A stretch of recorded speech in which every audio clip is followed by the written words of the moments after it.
Private জেটের ভেতরকার পরিবেশটা এখন বেশ শান্ত, কিন্তু আজলানের মনের ভেতরে চলছে প্রলয়কারী ঝড়। হাতে ওয়াইনের গ্লাস, তাতে এক চুমুক দিয়ে সে বিড়বিড় করে উঠল, আই অ্যাম কামিং সুইটহার্ট। তার ঠোঁটের কোণে সেই পরিচিত ডেভিলিশ হাসি। জানলা দিয়ে মেঘমুক্ত আকাশের দিকে তাকিয়ে আজলান যেন 7 বছর আগে সেই বাসর রাতটাকে চোখের সামনে দেখতে পাচ্ছে। দীর্ঘ 60টি বছরের প্রতীক্ষা, প্রতিটি মুহূর্ত দহন, সব কিছুর হিসাব আজ মেলাতে ফিরছে সে। তার ব্যক্তিগত বিমান এখন ডানা মেলছে বাংলাদেশের উদ্দেশ্যে। পাশে বসে থাকা শ্রাবণ দীর্ঘক্ষণ ধরে লক্ষ্য করছে আজলানের এই অস্বাভাবিক আচরণ। সে একটু বিরক্ত আর কিছুটা কৌতূহল আর প্রশ্ন করলো, তোর হয়েছে কি বলতো? আমাকে ওভাবে হুট করে তুলে নিয়ে বাংলাদেশের উদ্দেশ্যে রওনা দিলে কোনো কারণ তো বলবি। আজলান গ্লাসের ওয়াইনে এক নিমেষ শেষ করে শ্রাবণের দিকে স্থির দৃষ্টিতে তাকালো। তার চোখের সেই শীতল চাহনি শ্রাবণ কিছুটা থতমত খেয়ে গেল। আজলান শান্ত কণ্ঠে প্রশ্ন করলো, আচ্ছা শ্রাবণ, তোর পোষা পাখিটা যদি নিজের খাঁচায় না ফিরে অন্যের খাঁচায় গিয়ে বসে, তখন তুই কী করবি? শ্রাবণ একটু ভাবলো, তারপর সাবলীলভাবে উত্তর দিল, কী আবার করব? আমি সেটাকে অন্যের কাছ থেকে কেড়ে নিয়ে আসবো। দরকার হলে পাখির ডানা বেঁধে দেবো, যাতে আর উঠতে না পারে। আমার পোষা পাখি কেন অন্যের হাতে যাবে? শ্রাবণের উত্তর শুনে আজলান হঠাৎ অট্টহাসিতে ফেটে পড়ল। সে হাসিতে কোনো আনন্দ ছিল না, ছিল এক ভয়ঙ্কর জিঘাংসা। হাসি থামিয়ে আজলান ধীর বলল, একদম ঠিক বলছিস। আমার পাখিটা এবার খাঁচায় বন্দি করব, আর তার ডানাগুলো এমনভাবে কাটবো যেন সে শুধু ছটপট করতে পারে, কিন্তু ওড়ার কথা স্বপ্নেও ভাবে না। শ্রাবণের কথা মুহূর্তে তালগোল পাখিগুলো সে বুঝতে পারছিল না আজলান এখানে কোন সাধারণ পাখির কথা বলছে। সে বলেছে এলিনের কথা, যে মেয়েটাকে 7 বছর ধরে সে আড়াল থেকে শাসন করছে। এবার তাকে প্রত্যক্ষভাবে নিজের নিয়ন্ত্রণে নেওয়ার জন্য আজলান চৌধুরী তার সর্বস্ব নিয়ে ঝাঁপিয়ে পড়ছে। আজলান এবার জান্নার বাইরে তাকলো, মনে মনে ভাবলো, মেয়র আবরার ফাহাদ, তুমি যার উপর নজর দিয়েছ সে কোনো সাধারণ নারী নয়, সে আজলান চৌধুরীর আমানত। তার আর আজলান চৌধুরীর আমানতের হাতে দেওয়ার শাস্তি কী তা খুব শীঘ্রই টের পাবে। জেট ইঞ্জিনের গর্জন করে আকাশ চিরে বাংলাদেশে রওনা দিল। বাংলাদেশ ল্যান্ড করার সাথে সাথে এক মুহূর্ত পরিস্থিতির সম্মুখীন হলো আজলান। ভিড়ের মধ্যে এক লোক আচমকা তার হাতে থাকা ধাক্কা খেয়ে দ্রুত একটা চিরকুট ধরিয়ে দিয়ে মিলিয়ে গেল। আদনান চিরকুটটা খুলে একবার দেখলো, তারপর ঠোঁটে সেই পরিচিত ডেভিল হাসি ফুটে উঠল। সে বিড়বিড় করে বলল, আমি আজলান চৌধুরী, যে যার জীবনে আসে তাকে ভাসিয়ে নিয়ে যায়।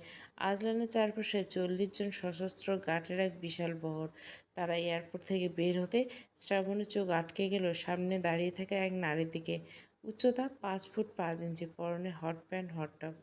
দেশি বিদেশি এক অদ্ভুত মিশ্রণে অভাব, ধূসর চোখ, কোকড়ানো চুল আর ঠোঁটে নুট লিপস্টিক, সব মিলিয়ে যেন যেন সৌন্দর্যের এক জীবন্ত মিসাইল। নাম রায়না।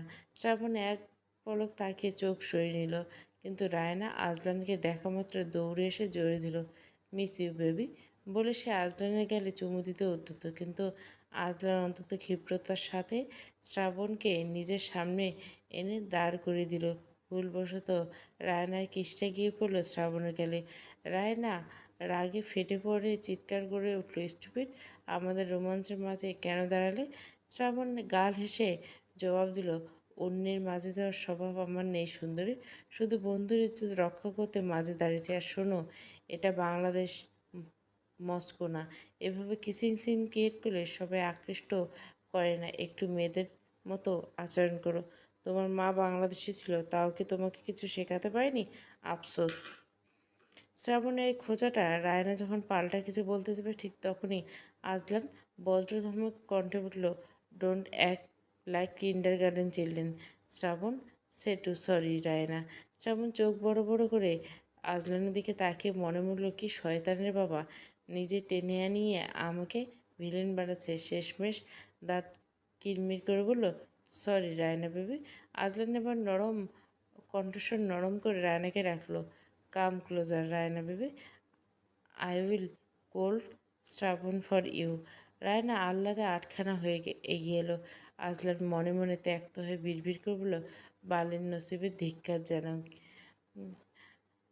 এয়ারপোর্টের বাইরে আজলানের জন্য কালো মার্সিডিজে অপেক্ষা করছিল। রায়না গিয়ে পেছনের সিটে বসলো। শ্রাবণ সুযোগ বুঝলে আজলানকে ফিসফিস করে বলল, ভাই তোর আগাগোড়া আমি কিছুই বুঝি না। একদিকে বউয়ের বিয়ে হয়ে দেবদাস হয়ে, আবার এই রায়না বেবি বেবি করে আদিক্ষেতা করিস। আজলান হাসলো এক রহস্যময় হাসি। শোন শ্রাবণ, ঘরে বিরিয়ানি থাকলে কিন্তু মাঝে মাঝে ডাল ভাত ভালো লাগে। কথাটা শেষ করে সে গাড়িতে গিয়ে বসলো।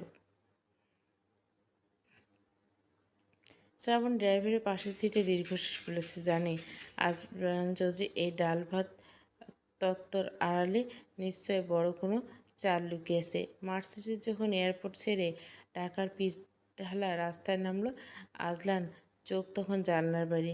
তার মস্তিষ্ক তখন ঘুরছে এলিনের সেই বাটারফ্লাই ট্যাটু আর চিরকুটের বার্তা। হয় শহরটা হয়তো শান্ত, কিন্তু আজলান চৌধুরীর আগমনে এক ভয়ঙ্কর ঝড় উঠতে চলছে।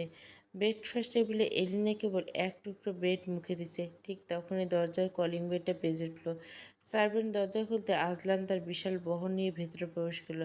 আজলানকে দেখা মাত্র সাজ্জাদ চৌধুরী আর নীলিমা চৌধুরী বিস্ময়ে দাঁড়িয়ে। এলিনা তখন আজলানকে দেখেনি, কিন্তু আজলানের সেই গম্ভীর কণ্ঠস্বর যখন কানে এলো, কেমন আছো মমডাট, তখন এলিনা হাত থেকে খাবারের টুকরো খসে পড়ল। এলিনা দ্রুত পিছনে ফিরতে তার কলিজে কেঁপে উঠল। বিড়বিড় করে বলল, আজলান চৌধুরী এত বছর পর কেন এসেছে? ভয়ে তার আতঙ্কে তার শরীর যেন হিম হয়ে গেল। নীলিমা চৌধুরী কঠোর কণ্ঠে বললেন, এটা মস্কো নয় আজলান, এটা বাংলাদেশ। নিজের রাস্তায় যাও, এখানে কেন এসেছ? আজলান একটা অবজ্ঞার হাসি দিয়ে বলল, আমার নিজের বাড়ি থেকে আমাকে বেরিয়ে যেতে বলছেন? ব্যাপারটা বেশ মজার। সে কারো তোয়াক্কা না করে ডাইনিং টেবিলে বসে পড়ল। রান্নার দিকে তাকিয়ে বলল, এক গ্লাস জুস দাও আমার রায়না বেবিকে। রায়না অন্তত ন্যাকা স্বরে বলল, বেবি তুমি আমার কত খেয়াল রাখো। সাজ্জাদ চৌধুরী এবার ক্ষিপ্ত হয়ে প্রশ্ন করলে, who is she Azlan? Azlan সেই পরিচিত ডেভিল হাসি দিয়ে বলল, she is my future wife, miss Raina Kaif. She x extremely beautiful. She is a dad. Sajjad Chowdhury রাগে হিতাহিত জ্ঞান হারিয়ে টেবিলের উপর রাখা সব খাবার ফেলে দিয়ে চিৎকার করে উঠলেন, are you out of your mind Nazlan? তুমি বিবাহিত, এলিনে তোমার স্ত্রী। আমার মেয়েকে ঠকানোর সাহস তোমার হয় কী করে?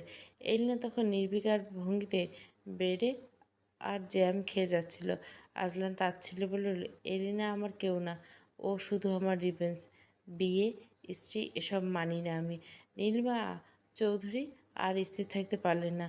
তিনি ঘৃণা ভরা চোখে বললেন, বিয়ে স্ত্রী মানে না, অথচ সেই স্ত্রীর সাথে জোর করে বাসর করতে বিবেকে বাধা নিয়ে তোমার? আমি ভাবতে পারিনি আমার ছেলে হয়ে তুমি কোনো নারীকে এভাবে অসম্মান করবে। আজলান গম্ভীর গলায় জবাব দিল, বিয়ে করেছি কি শোপিস করে সাজিয়ে রাখার জন্য?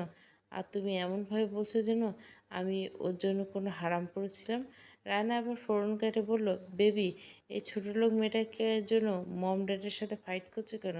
একে ডিভোর্স দিয়ে তাড়িয়ে দিলে তো হয়। রায়নার মুখে ছোটোলোক ডাক শুনে সবাই থমকে গেল, কিন্তু এলিনে তখন স্থির। আজলান হেসে উঠে বলল, you are right, and that's why I love you so much baby. Sajjad Chowdhury চিৎকার করে বললেন, এক্ষুনি আমার বাড়ি থেকে এই অসভ্য মেয়েকে নিয়ে বেরিয়ে যাও। আমার বাড়িতে দাঁড়িয়ে আমার মেয়েকে ইনসাল্ট করার সাহস ও পায় থেকে। আজলান কোনো উত্তর না দিয়ে রায়নার হাত ধরে সিঁড়ি বেয়ে উপরে উঠে গেল।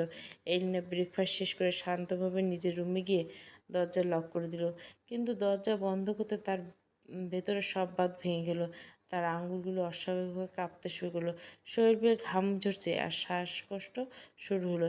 এলিনা চোখ বুজে চোখের পানি আটকানোর আপ্রাণ চেষ্টা করলো। হঠাৎ সে অনুভব করলো নাক দিয়ে কিছু একটা গড়িয়ে পড়ছে। নাক আঙুল দিয়ে নাকে হাত দিতে তাজা রক্ত। এলিনা কাঁপা কাঁপা কণ্ঠে আর্তনাদ করে উঠল, I hate you Azlan Chowdhury, I hate you. মুহূর্তে তার শরীরের সামনে সব ঘোলাটে হয়ে গেল। শরীরের সমস্ত ভার ছেড়ে দিয়ে সে মেঝেতে বসে পড়ল। পড়ার সময় তার হাত লেগে বড় ফ্লাওয়ার ভাসটা বিকট শব্দে ভেঙে চুরমার হয়ে গেল। সেই শব্দে নিচে থাকা সাজ্জাদ চৌধুরী আর নীলিমা চৌধুরী আতঙ্ক উঠলেন। নীলিমা চৌধুরী আর সাজ্জাদ চৌধুরী পাগলের মতো এলিনের দরজা ধাক্কাছে, কিন্তু ভেতর থেকে কোনো সাড়া নেই। তাদের কান্নাকাটি আর আর্তনাদে পুরো বাড়ি ভারী হয়ে উঠছে।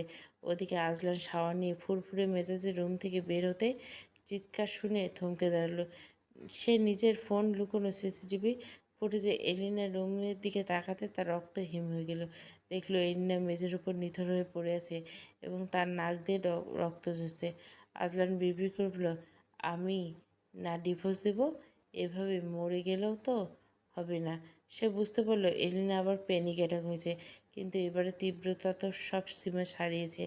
আজলান দ্রুত ড্রেস পরে বের হয়ে আসার আগে সাজ্জাদ চৌধুরীর লোক দিয়ে দরজা ভেঙে পড়ল।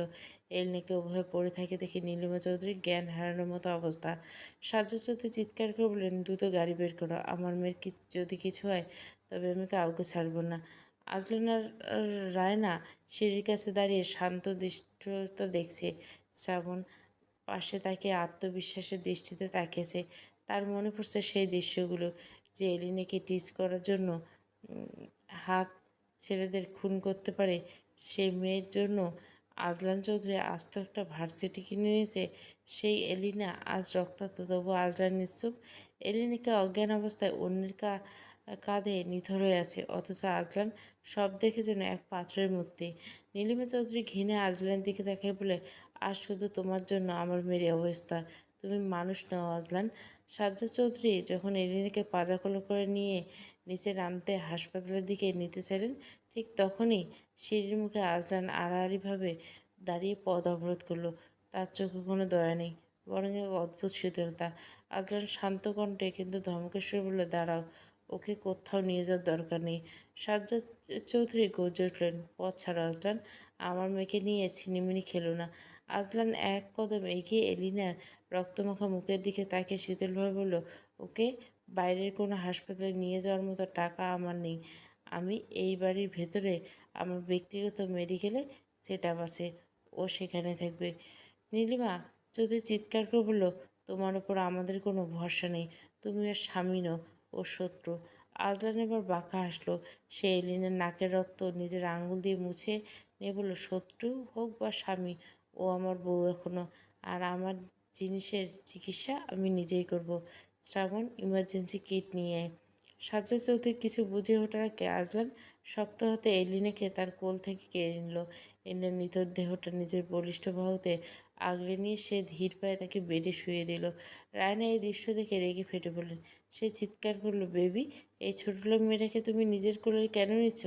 ওকে ছুতে তোমার ঘেন্না করছে না? আজলান কোনো দিকে না থেকে খুব শান্ত নির্লিপ্ত কণ্ঠে জবাব দিল, ওর পিছনে আমি বাইরে কোনো ডাক্তার ডেকে 1 টাকা খরচ করতে চাই না বেবি, তাই ভাবলাম ফালতু খরচ না করে নিজে ট্রিটমেন্টটা করিয়ে দেই। আজলানের যুক্তি শুনে রায়না কিছুটা শান্ত হলো। সাজ্জাদ চৌধুরী আর নীলিমার মনের সন্দেহ দূর হলো না। আজলান অন্তত নিখুঁতভাবে তুলো দিয়ে এলিনার নাকের জমাটবাঁধা রক্তগুলো পরিষ্কার করতে শুরু করলো। তার আঙ্গুলের ছোঁয়া অন্তত কোমল, যেন এলিনের ব্যথা আর তার নিজের কোথা কষ্ট হচ্ছে, কিন্তু মুখে সে পাথরের মতো নির্লিপ্ততা। সে এলিনার পালস চেক করলো এবং প্রয়োজনীয় ইঞ্জেকশন পুশ করলো। আজলানের প্রতিটি মুভমেন্ট একজন প্রফেশনাল সার্জেন্টের মতো সটান। নীলিমা চৌধুরী ঘরের এক কোণে দাঁড়িয়ে নিঃশব্দে এলিনার পাণ্ডু হয়ে যাওয়া মুখের দিকে তাকিয়ে রইল। আজলান এই বেবি রায়না নাটক আর এলিনার উপর করা বছরের পর বছর অবিচার তার ভেতরে মাতৃত্বকে আজ বিদ্রোহ করে তুলছে। তিনি বুঝতে পারছেন আজলান এনিলকে না পারছে ছাড়তে, না পারছে আপন করতে। এই বিষাক্ত সম্পর্কের জালে তার মেয়েটা তিলে তিলে শেষ হয়ে যাচ্ছে। নীলিমা চৌধুরীর চোখ দুটো হঠাৎ স্থির হয়ে গেল। তার মনের ভেতরে এক ভয়ঙ্কর সিদ্ধান্ত দানা বাঁধতে শুরু করলো। তিনি মনে মনে ভাবলেন, আজলান, তুমি আমার গর্ভজাত সন্তান হতে পারো, কিন্তু এলিনার জীবনের সাথে এই সিনেমিনি খেলা শেষ আমি আজকেই করব। আমার মেয়েকে তোমার এই নরক থেকে বের করে যদি আমাকে চরম কোনো পথ বেছে নিতে হয় আমি তাই করব। ঘরের ভেতরে নিস্তব্ধতা যেন এক আসন্ন ঝড়ের সংকেত নিচ্ছে। এলিনা যখন অবচেতন আর আজলান তার হাত ধরে বসেছে, মুখে অবজ্ঞা কিন্তু স্পষ্ট এক অদ্ভুত মালিকানাবোধ। ঘন্টার পর ঘন্টা এলিনা যখন ধীরে ধীরে মিটমিট করে চোখ খুলল, সাজ্জাদ চৌধুরী আর নীলিমা চৌধুরীর বুকের উপর থেকে যেন এক বিশাল পাথর নেমে গেল। কিন্তু ঘরের শান্ত পরিবেশ বেশিক্ষণ টিকল না। রায়না মেয়ে কি করুণা দেখে মুখ বাঁকিয়ে বলল, এই যে ছোট লোক, তোমার এই অসুস্থতার নাটক শেষ। যতই নাটক করো কেন, আজলান শুধু আমার, ও কোনোদিনও তোমার হতে পারবে না। তোমাদের মতো মিডিল ক্লাস মেয়েদের প্যাচ আমার খুব ভালো করে চেনা আছে। নীলিমা চৌধুরী এবার চরম অধৈর্য হারিয়ে উঠলেন। আজলান, এই মেয়েটাকে চুপ করতে বলুন, নয়তো একটা শ্যুট করে দিব। আর ওর জবান বন্ধ করে দেওয়ার সাহস ও শক্তি দুইই আমার আছে। এলিনা তখনও খুব দুর্বল, কিন্তু তার ঠোঁটের কোণে এক অদ্ভুত অবজ্ঞার হাসি ফুটে উঠল। সে ধীর গলায় বলে উঠল, সত্যি রায়না বেবি, তুমিও পারো। এমন একটা পুরুষের পিছনে টাইম ওয়েস্ট করছো যার কাছে তুমি কেবল অপশান। তোমার আগেও তোমার এই বেবিকে কেউ একজন ছুঁয়েছে, আর তার নাম নিশ্চয়ই তোমার অজানা নেই। অবশ্য তোমার মতো হাই ক্লাসের মেয়েরা তো আবার অন্যের স্বামীর দিকে নজর দিতে একটু বেশি পছন্দ করে। আসলে যেমন তুমি, তেমন তোমার এই আজলান বেবি। এলিনা এই সপাটে কথাগুলো তীরের মতো গিয়ে বিঁধল আজলানের গায়ে। তার চোয়াল শক্ত হয়ে গেল, চোখ দিয়ে যেন আগুন ঝরছে। আজলান আচমকা এলিনের গাল শক্ত করে চেপে ধরল। তার কণ্ঠে তখন হিংস্রতা। তোর সাহস কী করে হলো আমার বাড়িতে দাঁড়িয়ে আমার সামনে আমাকে ইনসাল্ট করিস? কুত্তার বাচ্চা, বেশি বাড়াবাড়ি করলে জিভ টেনে ছিঁড়ে ফেলবো। আজরানের পাশবিক রূপ দেখে নীলিমা চৌধুরী আর চুপ থাকতে পারলেন না।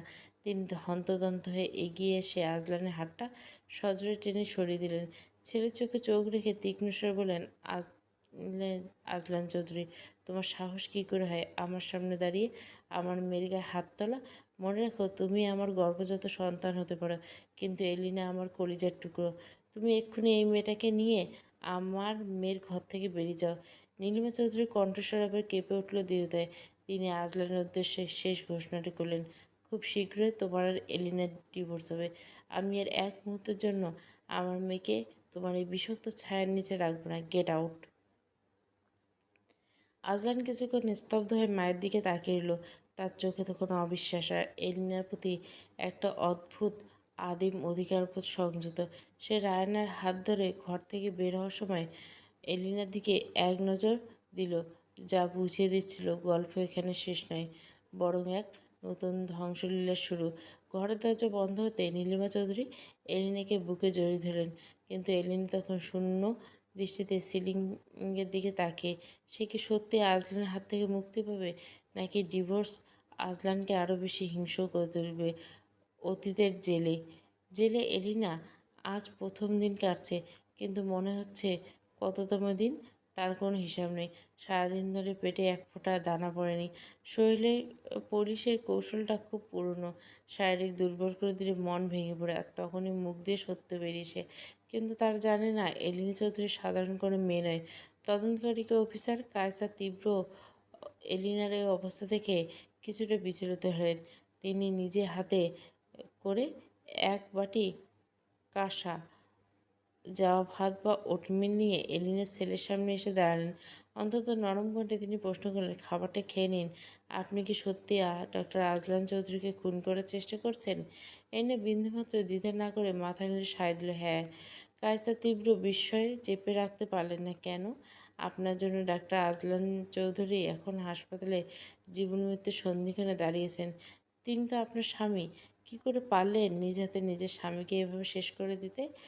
এলিনা আবার হাসলো, কিন্তু সে হাসিতে কোনো তৃপ্তি ছিল না। ছিল এক জীবন্ত লাশের হাহাকার আর বছরের পর বছর জমে থাকা নীরব যন্ত্রণার প্রতিফলন। কায়সার তীব্র আবারও গভীর হয়ে বললেন, আপনি কি জানেন ওনার কি খারাপ কিছু হয়ে যায় তবে আপনার কি কঠিন শাস্তি পেতে পারে? আইন কিন্তু আপনাকে ছাড়বে না।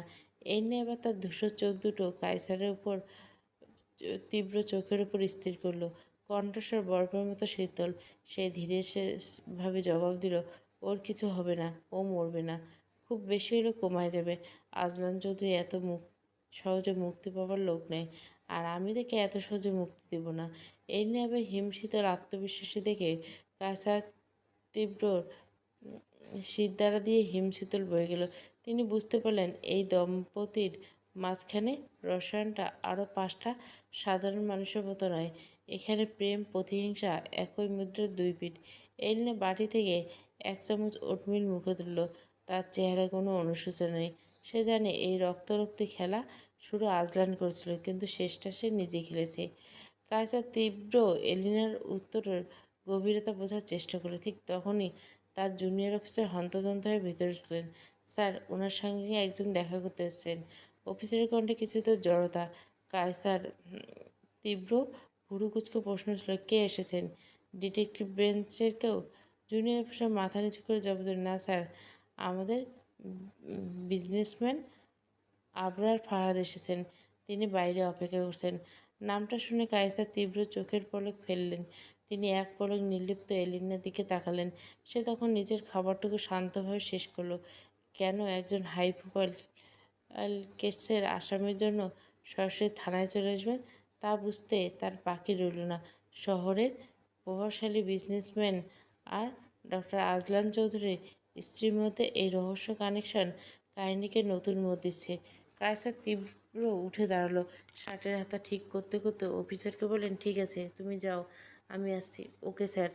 অফিসার সেলুট দিয়ে বেরিয়ে গেল। যাওয়ার আগে কায়সার তীব্র আবার এলিনের দিকে ফিরে তাকালেন। এলিনা তখন লোহার শিকের উপর শূন্য দৃষ্টিতে তাকিয়েছে। কায়সার মনে মনে বলল, আজলান চৌধুরী কোমায়, আপনাকে বাঁচাতে বাংলাদেশের প্রাক্তন মেয়র হাজির। এলিনা চৌধুরী, আপনার জীবনের জটগুলোতে দেখছি সময়ের সাথে সাথে আরও জটিল হয়ে উঠছে।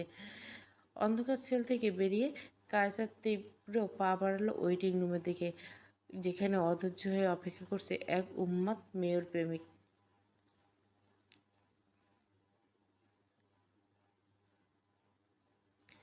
কায়সারের গলার স্বরভর্তি নিস্তব্ধতা চিরে গেল। তীব্র গম্ভীর কণ্ঠে সে ঘোষণা করল, জাস্ট 10 মিনিট। এর 1 সেকেন্ড, এর বেশি 1 সেকেন্ডও নয়। আবরার ঘরের ভিতরে পা রাখতে এলিনের দিকে তাকিয়ে শিউরে উঠলেন। মাত্র কয়েক ঘন্টার ব্যবধানে তার চোখের সামনে থাকা রমণী যেন একদম অচেনা। এলিনের চাহনিতে আজ কোনো গভীর শূন্যতা, এক অদ্ভুত নির্লিপ্ততা। আবরার অতি সপ্তপনে এলিনার হাত নিজের হাতের মুঠোয় নিতে এলিনা বিদ্যুতের মতো ঝটকা দিতে হাত সরিয়ে নিল। তার কণ্ঠস্বর হিমশীতল। অন্যের স্পর্শে রাখা নারীকে ছুঁয়ে নিজের পাপের পাল্লা ভারী করছেন কেন, পাগল মেয়র? আবরার এক চিলতে বিষণ্ণ হাসি হাসল। তার চোখে তীব্র জেদার আকুতি। যেদিন থেকে তোমায় চেয়েছি সেদিন থেকে আমার পাপ পুণ্য তোমাতে বন্দি। জীবনে কিছু পাপ থাকুক না এলি, যে পাপে মানসিক শান্তি পাওয়া যায়। এলিনা এবার বিষাক্ত এক হাসি এসেছেন। আপনি বড্ড অসময়ে এসেছেন মেয়র। ঠিক সময় আসলে হয়তো আজ আমাদের অবস্থান আর মনের টান অন্যরকম হতো। আবরার এক পা এগিয়ে এলো, তার কণ্ঠে দৃঢ় প্রত্যয়। আমি এই চার দেওয়ালের কারাগার থেকে তোমায় ছিনিয়ে নিয়ে যাব এলি। এলিনা আবার হাসলো, তবে এবার তার কণ্ঠ এক পাথরের গভীরতা। নিয়তি মানতে শিখুন মেয়র। আবরার ফারাত। আবরার জন্য প্রস্তুতি ছিল। সে অবিচল কণ্ঠে উত্তর দিল, কাজী দ্বারা বিয়ে হয়েছিল যখন তুমি ছোট। সে বিয়ে কি দাম আছে? তুমি আমার কাছে আজও সেই ফুটন্ত পিউনি ফুলের মতো, যার সুবাসে আমি আমৃত্যু কারাবন্দি থাকতে রাজি। এলি এবার দীর্ঘশ্বাস ফেলে স্নান হাসলো।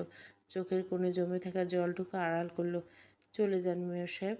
উপরওয়ালা এক জীবনের সব ইচ্ছে পূরণ করে না, কিছু জিনিস অপূর্ণ রেখে যায়। আমি আপনার সেই অপূর্ণ থেকে যাওয়া পিউনি ফুল, যা আজও অন্যের স্পর্শে কলুষিত। এর ন্যায় শেষ কথাগুলো আবরারের হৃদয়ে তীরের মতো বিঁধল। সে কিছু বলতে গিয়েও থেমে গেল। ঠিক তখনই কায়সারের ভারী পদধ্বনি শোনা গেল। সে দরজায় দাঁড়িয়ে তীব্র কণ্ঠে তাগাদা দিল, সময় শেষ, বের হবে। কায়সার গম্ভীর মুখের ভাব মুহূর্তে বদলে গেল। ফোনের ওপাশ থেকে ভেসে আসা শব্দগুলো যেন এক ঝটকায় ঘরের ভিতরে তপ্ত বাতাসকে বরফ শীতল করে দিল। কানে ফোনটা চেপে ধরে কায়সা স্তম্ভিত হয়ে দাঁড়িয়ে রইল। ওপাশ থেকে আসা জরুরি কণ্ঠস্বরে বলছিল, ডাক্তার আজলান আইসিইউতে আছেন, অবস্থা এখন অন্তত ভয়াবহ। খবরটা শুনে কায়সারের হাতটা সামান্য কেঁপে উঠল। সে মেয়রের দিকে তাকালো, যার চোখে এখনও এলিনার উপর নিবদ্ধ। মাত্র কয়েক সেকেন্ড এই নীরবতাকে, পুরো ঘরের পরিবেশকে এক নতুন উত্তেজনায় রূপ দিল। ডাক্তার আজলানের এই সংকটজনক অবস্থাতে যে আগামী দিনগুলো এক নতুন ঝড়ে ইঙ্গিত দিচ্ছে তা কায়সারের বুঝতে বাকি রইল না। এই না আবারও এক চিলতে তাচ্ছিল্যে হাসি আসলো। কায়সার তীব্র দিকে তাকিয়ে সে শান্ত কিন্তু ধারালো কণ্ঠে বলল, যার জন্ম হয়েছে কেবল আমাকে ধ্বংস করার জন্য, সে আমাকে সম্পূর্ণ নিঃশেষ না করে নিজে এত সহজে চলে যাবে? আপনার কি আসলে তাই মনে হয়? কায়সার তীব্র। কায়সারের পর চরম বিরক্তিতে কপালে ভাঁজ ফেলল। তার ধৈর্যের বাঁধ ভেঙে যাচ্ছে। সে কঠোর কণ্ঠে বলল, দেখুন ম্যাডাম, আমাকে কঠোর হতে বাধ্য করবে না। আমি যদি একবার নিজের রূপে ফিরে আসি তবে আপনাকে টর্চার সেলে পাঠাতে বাধ্য হব। কায়সারের এই ধমকি আরবার ফাহাদের কান পর্যন্ত পৌঁছাতে সে বাঘের মতো গর্জে উঠল। কায়সারের কলার চেপে ধরার মতো ভঙ্গিতে চিৎকার করে বলল, আমার পিয়নের শরীরে যদি একটা ফুলের টোকা পড়ে, খোদার কসম বিনা দাফনে তোকে আমি এই মাটিতে দাফন করব। পরিস্থিতি যখন অগ্নিগর্ভ, তখন কায়সার কিছু বলার আগে এলিনা মাঝখান থেকে বলে উঠল, শুনবেন শুনবেন সেই পাষাণ পুরুষের নিকৃষ্ট কাহিনী। সে 15 বছরের একটা ছোট্ট অবুঝ মেয়েকে বিয়ে করেছিল, স্বামীর অধিকার ফলিয়েছিল, তারপর দায়িত্ব এড়াতে রাতের অন্ধকারে রাশিয়ায় পাড়ি জমায়, আর দীর্ঘ 7 বছর পর ফিরে এসে অন্য এক নারীর জন্য আমাকে ডিভোর্স দেওয়ার সিদ্ধান্ত নেয়, যার পাপ ছিল চরম পর্যায়ে। ঘরের ভিতরে বাতার জন্য এলিনার অপমান আর ক্ষোভের আগুন ভারী হয়ে উঠছিল। স্মৃতির পাতায় উল্টে ঘটনা এবার চলে যায় কয়েক মাস আগের এক অতীতে। তখন রাতের গভীরতা, আজলান নিজের রুমে নেই। সে মাঝরাতে সে কোথায় আছে বাড়ির কেউ তা জানে না। রাতের ডিনার শেষ করে সবাই যখন ডাইনিং টেবিলে ছেড়ে উঠে যাবে, ঠিক তখনই পুরো বাড়ির নিস্তব্ধতা ভেঙে কানে আসে হাই হিলের চেনা কিন্তু আজ বড্ড অচেনা ঠকঠক আওয়াজ। আওয়াজের উৎস ধরে ডাইনিং টেবিলে সবাই যখন সিঁড়ির দিকে তাকালো, মুহূর্তের মাঝে সবার চোখের পলক যেন ফ্রিজ হয়ে গেল। সিঁড়ি বেয়ে নেমে আসে এলিনা, তার পরনে হাঁটু অবধি ঝুলানো লেন্থ রুজ বডিকন কটলেট ড্রেস। কালো রঙের সেই ড্রেসের সাথে ঠোঁটে মাখানো গাঢ় লাল লিপস্টিক। এরিনাকে আজ কোনো সাধারণ মেয়ে নয়, বরং এক জীবন্ত আগুনের লেহিয়ান শিখা মনে হচ্ছে, যে আগুন সব কিছু জ্বালিয়ে পড়ে ছাড়খাড় করতে দিতে পারে। চুলগুলো হালকা কাল করে কাঁধের উপর ছেড়ে দেওয়া, তার হাতে একটা জমকালো ডায়মন্ডের পার্স। সেজন্য আজ কোনো অজানা উদ্দেশ্যে পাড়ি দিয়েছে। নীলিমা চৌধুরী কিংবা সাজ্জা চৌধুরী কেউ একটা কথা বললেন না। তারা শুধু স্তব্ধ হয়ে এলিনের ভিতরে এই লুকোনো আগ্নেয়গিরি বিস্ফোরণ দেখছিল। নীরবতা ভেঙে রায়না মুখ বাঁকিয়ে বিষোদ্গার করলো, কাক কখনো ময়ূর হতে চায়, অথচ নিজের স্ট্যাটাস কতটা লো সেটাই ভুলে যায়। রায়নার এই তিক্ততার কথা শুনে শ্রাবণ আর চুপ থাকতে পারল না। সে রায়নার দিকে তাকে মুচকি এসে বলল, যে নিজেই জন্মগত ময়ূর, তাকে আর নতুন করে ময়ূর হওয়ার চেষ্টা করতে হবে কেন? কেন বলো তো? শ্রাবণের মনে মনে একটাই চিন্তা ঘুরপাক খাচ্ছিল, আজ আজলান চৌধুরী এই রাজপ্রাসাদে একটা বড় বড় সড়ো কুরুক্ষেত্র বাঁধবে। এলিনা যখন গ্যারেজের দিকে পা বাড়ল, তখন তার চোখের লেন্সের মায়াবী অভাব, পুরো অভাবটা বদলে গেছে। আজ গ্যারেজের এক কোণে ধুলো জমে থাকা সেই গাড়ির সামনে দাঁড়ালো ফেরারি SF-90 স্পাইডার। এলিনা গাড়িটির সৌন্দর্যে তাকিয়ে রইল, অবিশ্বাস্য রকমের আকর্ষণীয় বিলাসবহুল হাইপার কার। গাড়িটার বডি একদম মাটির সাথে লেপ্টে থাকা স্পোর্টস লুকের, আর সামনের দিকটা ইগলের মতো তীক্ষ্ণ হিংস্র। আর সবচেয়ে বড় আকর্ষণ হলো এর ছাদটি মাত্র 14 সেকেন্ড স্বয়ংক্রিয়ভাবে খুলে পেছনের অংশ লুকিয়ে রাখা যেতে পারে, যা গাড়িটিকে কনভার্টিবল বা স্পাইডার রূপ দেয়। উজ্জ্বল লাল রঙের এই গাড়ির পিছনে রয়েছে 3টি শক্তিশালী মোটর, আর ভেতরে ককপিট যেন যুদ্ধ বিমানের কন্ট্রোল রুম। রাস্তায় এই গাড়ি নামলে যে কারো চোখের পলক আটকে যেতে বাধ্য। এই স্পিড মনস্টার এলিনাকে তার 21 বছর বয়সে উপহার দিয়েছিল সাজ্জাদ চৌধুরী, কিন্তু গত বছরে এলিনা কখনো এই গাড়ির স্টিয়ারিং হাত দেয়নি। আজ প্রথম সে নিজের আবেগ মুক্ত করে এই ইঞ্জিন স্টার্ট করলো। এলিনের গর্জন ইঞ্জিনের গর্জনে এলিনের ভেতরে জমে থাকা ক্ষোভের প্রতিধ্বনি। ঝড়ের গতিতে গাড়ি চালিয়ে এলিনা যখন নামলো শহরের নামি লাক্সারি বারের সামনে, গাড়ির হাইড্রোলিক ডোরটি ওপেন হতে ডানা মেলে মতো খুলে এলো। এলিনা পা দিয়ে বাইরে বেরিয়ে এলো। এখানে সব দেশের নামী কোটিপতিদের সন্তানদের আনাগোনা। এলিনা আজই প্রথম জীবনের সব নিয়ম ভেঙে ফেলে এত রাতে একটা বোল্ড ড্রেস পরে এই মায়াবী আলোর দুনিয়া পা রেখেছে। সে গাড়ি থেকে নামতে বাড়ির সামনে দাঁড়িয়ে থাকা নিরাপত্তারক্ষী থেকে শুরু করে অভিজাত ক্লাবের সবার চোখ পলক থেমে গেল। কালো বডিকন ড্রেস, লাল লিপস্টিক আর চোখের লেন্সের উপর মায়াবী চাহনি। এলিনার লোভ যেন আজ তাকে গ্রাস করে দিচ্ছে। সে যেন কোনো সাধারণ নারী নেই, এক মায়াবী অপ্সরা। বাড়ির মধ্যে এলিনার জন্য অপেক্ষা করছিল ভার্সিটির কিছু বন্ধু। এলিনাকে এই রূপে দেখে তার নিজেদের চোখে বিশ্বাস করতে পারছিল না। এলিনা ভেতর প্রবেশ করতে বন্ধুরা উল্লাসে ফেটে পড়ল। পরম উষ্ণতায় তাকে জড়িয়ে ধরে হাঁক স্থগিত করলো। আজ এলিনা নিজেকে হারিয়ে ফেলতে চায় এই আলোর ঝলকানিতে। অন্যদিকে এই বাড়ির এক অন্ধকারে ভিআইপি কেবিনে তখন চলছিল 200 কোটি টাকার এক গোপন চুক্তি। বিলাসবহুল সবাই পা তুলে বসে আছে আজলান চৌধুরী, এক হাতে দামি ওয়াইনের গ্লাস, চোখে চিরচেনা সেই খুনি গাম্ভীর্য। তার বডিগার্ডজন আর আরও 20 জন সশস্ত্র প্রহরী পুরো কেবিনটা মুড়ে রেখেছে। আজ একটা বড় ডিলে ফাইন সিগনেচার হতে চলছে। আজলান যখন কর্ণটা হাতে নিয়ে কাগজে সই করবে, ঠিক তখনই কেবিনের কাচের দরজা ভেদ করে বাইরে ডান্স ফ্লোরে একটা দৃশ্য তার চোখের মনিকে স্থির করে তুলল। চলমান মিউজিকের তালে একটি টেবিলের উপর উঠে নাচছে এলিনা।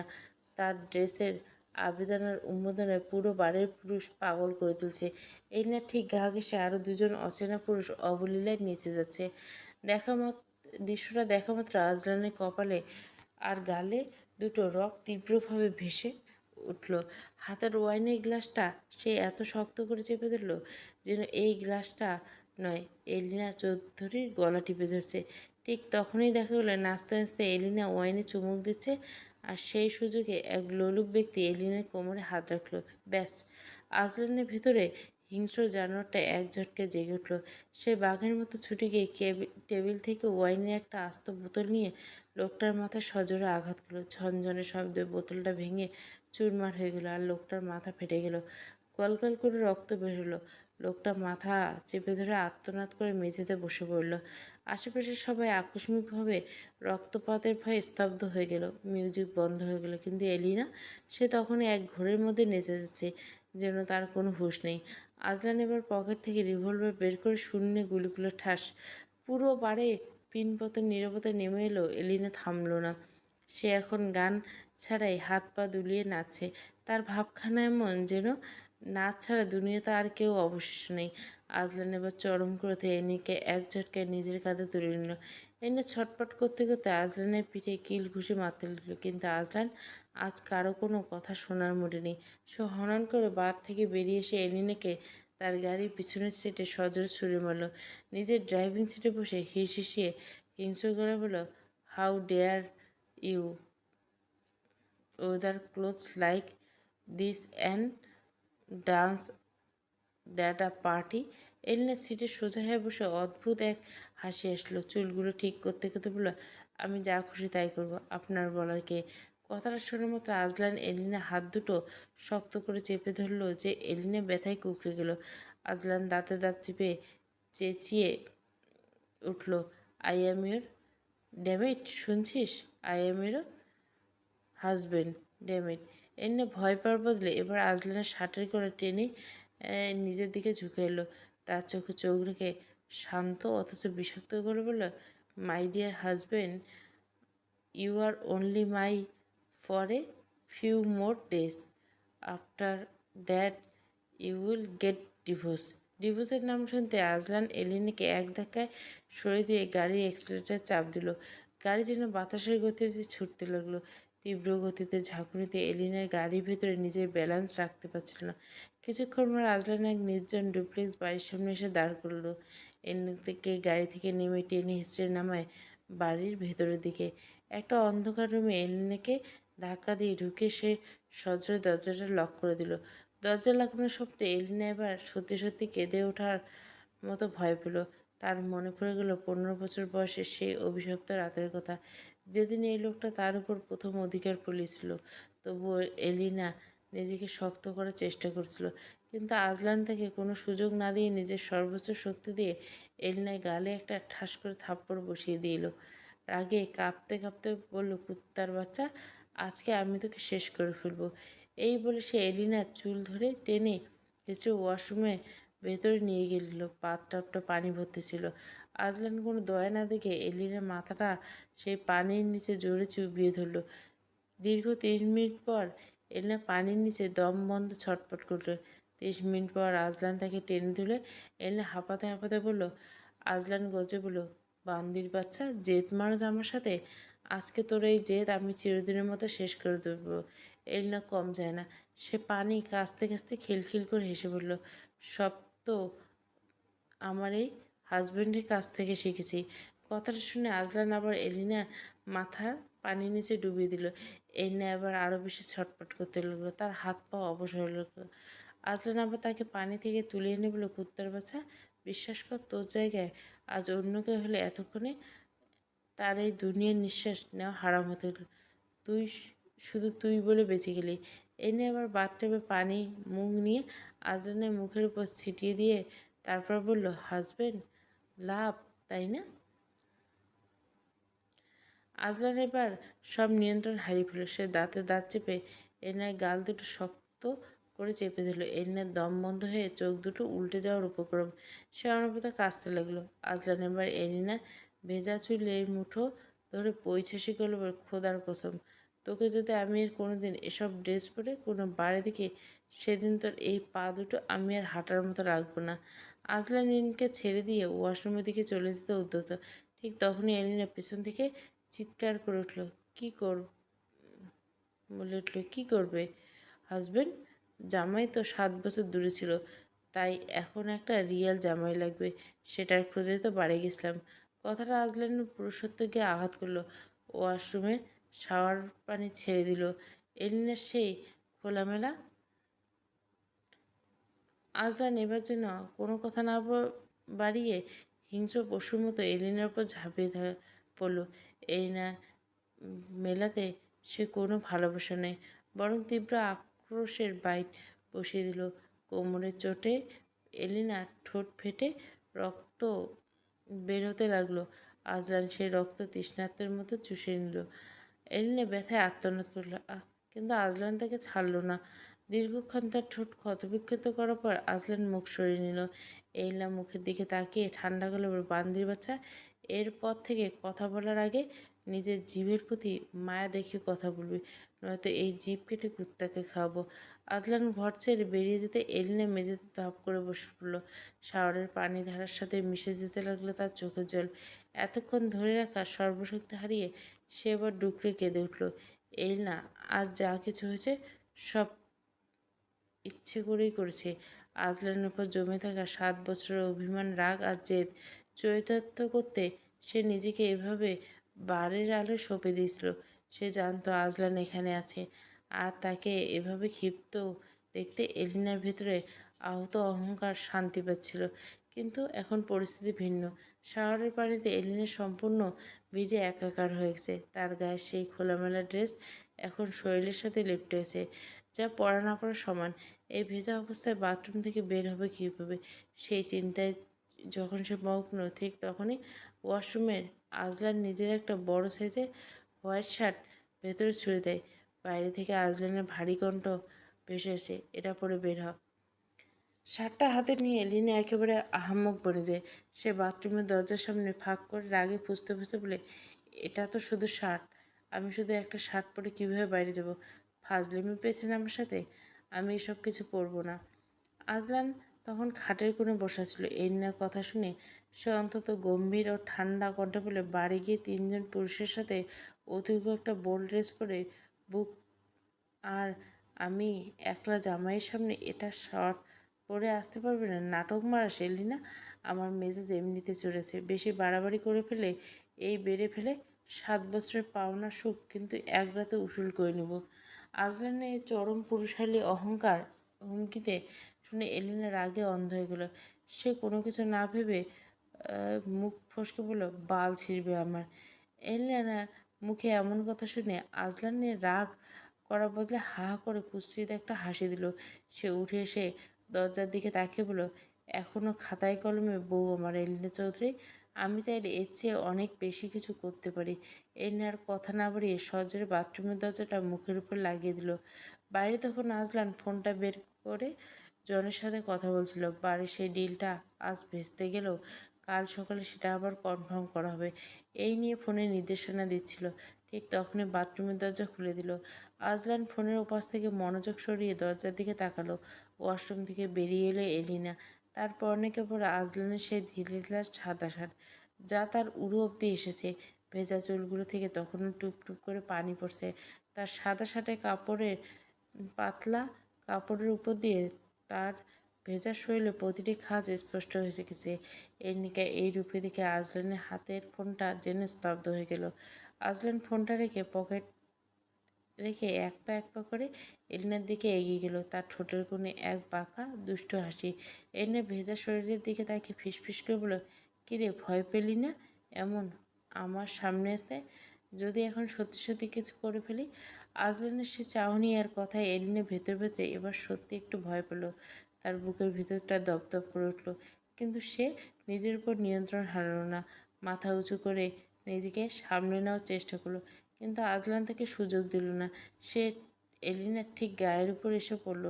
এত কাছে দুজনের উত্তপ্ত নিঃশ্বাস একে অপরের উপর আছড়ে পড়ছে। আজলান এলিনার নাকে নিজের নাক ঘষে অন্তত তাচ্ছিল্য বলল, you are average and Azlan Chowdhury is not interest in touching someone average. অর্থ, তুমি অন্তত সাধারণ মানের একটা মেয়ে, আর আজলান চৌধুরী এমন সাধারণ কাউকে ছোঁয়া বা তার প্রতি আকৃষ্ট হতে আগ্রহী। কথাটা বলে আজলান এক ঝটকায় এলিনার কোমর নিজের শক্ত হাতে জড়িয়ে নিল। তারপর নিজের শরীরের সাথে মিশিয়ে নিয়ে গম্ভীর কণ্ঠে বলল, সুইটহার্ট, বারে তোমার ওই নোংরামির জন্য আজ আমার 200 কোটি টাকার ডিল ক্যান্সেল হয়েছে। তাই এখন আমার মুড একদম ঠিক নেই। আমার এখন বিনোদন চাই, আমার এন্টারটেনমেন্ট চাই। এলিনা ধাক্কা দিয়ে নিজেকে ছাড়ানোর চেষ্টা করতে আজলান হাতের বাঁধন শক্ত হয়ে গেল। এই নিয়ে কিছু বলার আগে আজলান আদেশ দেওয়া শুরু করলো, যদি বেঁচে ফিরতে চাও তবে এক্ষুনি আমার সামনে নাচবে। সে এলিনাকে ছেড়ে দিয়ে কিছুটা দূরত্ব বজায় রেখে সোফায় গিয়ে বসলো। তারপর পা দুটো আড়াআড়ি করে ডাক টেনে বলল, শো মি ইয়োর।